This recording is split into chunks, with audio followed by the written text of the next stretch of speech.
Welcome to Cantilla Physics Academy. Here we will discuss chapter 9 Coordination Compounds in the chapter. The first video we coordination compound basic video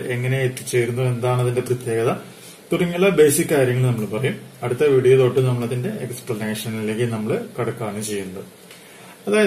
കെമിസ്ട്രിയിലെ നമുക്ക് വളരെയധികം പ്രധാനപ്പെട്ട ഒരു ടേമാണ് പഠിക്കാനായിട്ടുള്ളത്.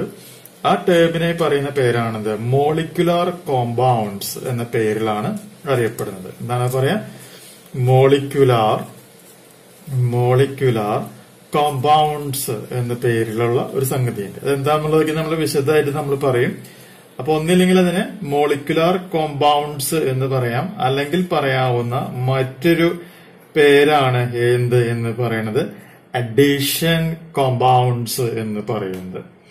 മനസ്സിലായില്ലേ? അപ്പൊ കെമിസ്ട്രിയില് നമുക്ക് വളരെയധികം അത്യാവശ്യമായിട്ടുള്ള ഏറ്റവും കൂടുതൽ റിസർച്ച് നടന്നുകൊണ്ടിരിക്കുന്ന ഒരു മേഖല, ആ മേഖലയെ പറയുന്ന പേരാണെന്ത് മോളിക്യുലാർ കോമ്പൗണ്ട്സ് എന്ന് നമുക്ക് പറയാം, അല്ലെങ്കിൽ അതിനെ പറയാൻ പറ്റാവുന്ന മറ്റൊരു പേരാണെന്ത് അഡീഷൻ കോമ്പൗണ്ട്സ് എന്ന പേരിൽ അറിയപ്പെടുന്നത്. ഓക്കെ, ഇതെന്താന്നുള്ളത് നമ്മൾ വിശദമായിട്ട് നമ്മൾ സംസാരിക്കും. ഇനി പറയാൻ പോകുന്ന കാര്യം എന്താണെന്ന് വെച്ചിട്ടുണ്ടെങ്കിൽ ഈ മോളിക്യുലാർ കോമ്പൗണ്ട്സ് അല്ലെങ്കിൽ അഡീഷൻ കോമ്പൗണ്ട്സ് എന്ന് പറയുന്നതിനെ നമുക്ക് രണ്ടായി ക്ലാസിഫൈ ചെയ്യുവാനായിട്ട് സാധിക്കും. എത്രയായിട്ട് ക്ലാസിഫൈ ചെയ്യാനായിട്ട് സാധിക്കും? രണ്ടായിട്ട് ക്ലാസിഫൈ ചെയ്യാനായിട്ട് സാധിക്കും. അപ്പോ കിട്ടുന്ന ഒന്നാമത്തെ ആ ഒരു പോർഷനെ പറയുന്ന പേരാണത് ഡബിൾ സാൾട്ട്സ് എന്ന പേരിൽ നമുക്ക് അതിനെ പറയാം. അല്ല എന്നുണ്ടെങ്കിൽ ഇതിനെ പറയുന്ന മറ്റൊരു പേരാണ് എന്ത് എന്ന് പറയുന്നത് ലാറ്റിസ് കോമ്പൗണ്ട്സ് അല്ലെങ്കിൽ കോമ്പൗണ്ട്സ് എന്ന പേരിൽ അറിയപ്പെടുന്നത്. മനസ്സിലായില്ലേ? ഇപ്പൊ മോളിക്യുലാർ കോമ്പൗണ്ടിനെ നമുക്ക് രണ്ടായിട്ട് ക്ലാസിഫൈ ചെയ്യാനായിട്ട് സാധിക്കും. അതിൽ ഒന്നാമത്തെ ക്ലാസിഫിക്കേഷനെ പറയുന്ന പേരാണത് ഡബിൾ സാൾട്ട്സ്, അല്ലെങ്കിൽ ഡബിൾ സാൾട്ട്സിനെ പറയുന്ന മറ്റൊരു പേരാണെന്ത് ലാറ്റിസ് കോമ്പൗണ്ട്സ് എന്ന പേരിൽ മാർക്ക് ചെയ്യുവാനായിട്ട് സാധിക്കും. ഇനി ഇതിന്റെ മൂന്നാമത്തെ ക്ലാസിഫിക്കേഷനെ പറയുന്ന പേരാണ് എന്ത് എന്ന് പറയുന്നത് കോംപ്ലക്സ് കോമ്പൗണ്ട്സ് എന്ന പേരിൽ നമുക്ക് പറയാം. എന്താണ് പറയുന്നതിന്? കോംപ്ലക്സ് കോമ്പൗണ്ട്സ് എന്ന പേരിൽ പറയാം. ഇനി കോംപ്ലക്സ് കോമ്പൗണ്ട്സ് നമുക്ക് പറയാനായിട്ട് ഇഷ്ടമില്ല എന്നുണ്ടെങ്കിൽ ഇതിനെ പറയുന്ന മറ്റൊരു പേരും കൂടിയുണ്ട്.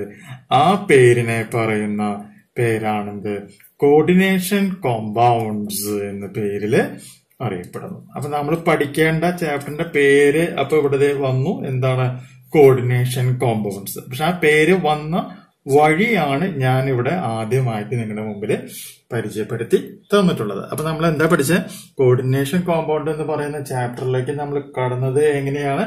നമ്മുടെ കയ്യില് മോളിക്യുലാർ കോമ്പൗണ്ട്സ് അല്ലെങ്കിൽ അഡീഷൻ കോമ്പൗണ്ട്സ് എന്ന് പറയുന്ന ഒരു പ്രത്യേകതരം കോമ്പൗണ്ടുകളുണ്ട്. അത് എന്ന് പറയുന്നത് നമുക്ക് രണ്ടായിട്ട് തരംതിരിക്കാം അല്ലെങ്കിൽ ക്ലാസിഫൈ ചെയ്യാം.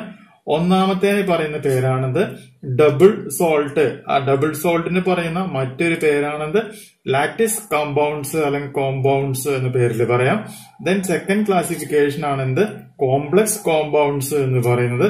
കോംപ്ലക്സ് കോമ്പൗണ്ട്സിനെ പറയുന്ന മറ്റൊരു പേരാണെന്ത് കോർഡിനേഷൻ കോമ്പൗണ്ട്സ് എന്ന പേരിൽ റെപ്രസെന്റ് ചെയ്യുന്നത്. ഇതിന്റെ ഒപ്പം തന്നെ അഡീഷണൽ ആയിട്ട് ഒരു പോയിന്റ് കൂടി പറയാൻ പറ്റും. കോർഡിനേഷൻ കോമ്പൗണ്ടുകളെ കുറിച്ച് പഠിക്കുന്ന കെമിസ്ട്രിയിലെ ബ്രാഞ്ച്, മനസ്സിലായി? ഇവിടെ കാണുന്ന കോർഡിനേഷൻ കോമ്പൗണ്ടുകളെ കുറിച്ച് പഠിക്കുന്ന കെമിസ്ട്രിയിലെ ബ്രാഞ്ചിന് ഒരു പേരും കൂടി ഉണ്ട്. ആ പേരും കൂടി ഇതിന്റെ ഒപ്പം അഡീഷണൽ ആയിട്ട് പഠിച്ചിരിക്കുക. ആ പേര് എന്ന് പറഞ്ഞാൽ ഇതാണ്, നമുക്ക് ഊഹിക്കാവുന്ന തന്നെയാണ്, കോർഡിനേഷൻ കെമിസ്ട്രി എന്ന പേരിലുമാണ് ഇത് അറിയപ്പെടുന്നത്. അപ്പൊ കോർഡിനേഷൻ കോമ്പൗണ്ടുകളെ കുറിച്ച് പഠിക്കുവാനായിട്ടുള്ള ശാസ്ത്രശാഖ, കെമിസ്ട്രിയിൽ വരുന്ന ആ ഒരു സയന്റിഫിക് ശാഖയെ പറയുന്ന പേരാണെന്ത് coordination chemistry. That means the branch of chemistry dealing with the study of coordination compounds is known as coordination chemistry എന്ന് നമുക്ക് പറയുവാനായിട്ട് സാധിക്കും. And in addition with, it is an important and challenging area of modern inorganic and bio-inorganic chemistry. Okay, അപ്പൊ ഇതെന്ന് പറയുന്നത് inorganic കെമിസ്ട്രിയിലും അതുപോലെ തന്നെ bio inorganic കെമിസ്ട്രിയിലെയും എന്താണ് challenging ആയിട്ടുള്ള അല്ലെങ്കിൽ ഇൻട്രസ്റ്റിംഗ് ആയിട്ടുള്ള ഒരു മോഡേൺ ഐഡിയ ആണ് ഏതെന്ന് പറയുന്നത് ഈ പറയുന്ന കോർഡിനേഷൻ കെമിസ്ട്രി എന്ന് പറയുന്നത്. എന്തൊക്കെയാണ് അതിന്റെ പ്രത്യേകതകൾ, എന്തൊക്കെയാണ് അതിന്റെ പ്രോപ്പർട്ടീസ്, അതൊക്കെ നമുക്ക് വരും വീഡിയോകളിൽ നമുക്ക് ഡിസ്കസ് ചെയ്യുവാനായിട്ട് ശ്രമിക്കാം. കാര്യം മനസ്സിലായല്ലോ. ഇതാണ് നമുക്കൊരു ഇൻട്രോ ആയിട്ട് നമുക്കിവിടെ അറിഞ്ഞിരിക്കേണ്ട പ്രധാനപ്പെട്ട പോയിന്റുകൾ. ഇനി നമ്മൾ അടുത്ത വീഡിയോയിൽ ഇതിലത്തെ ഓരോ പോർഷൻസിനെ കുറിച്ചിട്ട് നമ്മൾ ഡീറ്റെയിലിംഗ് ആയിട്ട് പഠിക്കും.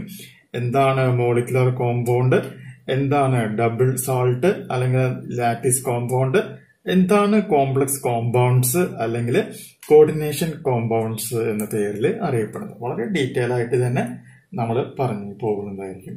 ഓക്കെ, അപ്പൊ തുടർന്നുള്ള ക്ലാസ്സുകൾ നിങ്ങൾക്ക് ലഭിക്കുവാനായിട്ട് എല്ലാ വീഡിയോസിന്റെയും ലിങ്ക് നമ്മൾ താഴെ ഡിസ്ക്രിപ്ഷൻ ബോക്സിൽ നമ്മൾ കൊടുക്കുന്നതായിരിക്കും. ഓക്കെ, അപ്പൊ നമുക്ക് അടുത്ത പാർട്ടിൽ നമുക്ക് ഓരോന്നായിട്ട് ചെക്ക് ഔട്ട് ചെയ്യാം. Thank you.